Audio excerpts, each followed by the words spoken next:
Кумановскиот боксер Филип Наковски и повеќекратниот шампион Албан Бермета се прогласени за најборбен пар на турнирот што се одржа деновиве во Бујановац, Република Србија.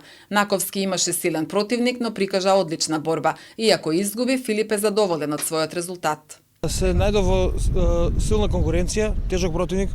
Двајца противници му откажале и во последен момент јас прифатив. Иако не бев баш во најдобра кондиција, прифатив и супер искочи борба, супер се боревме.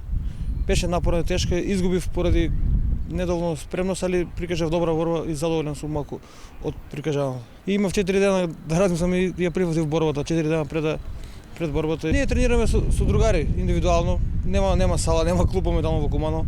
Ние нешто импровизираме тука тренинзи, тренираме по еден пат дневно. Па јас мислам дека спаѓа во најтешка категорија на спортови, дека е еден од поозбилните спортови. И би ми препорачал сите млади да се бават со бокс, не мора да се надпреваруваат или чисто ради себе, ради самодоверба, самоконтрола. Наковски се надева дека во скоро време ќе учествува во некоја нова борба, за која секојдневно се подготвува.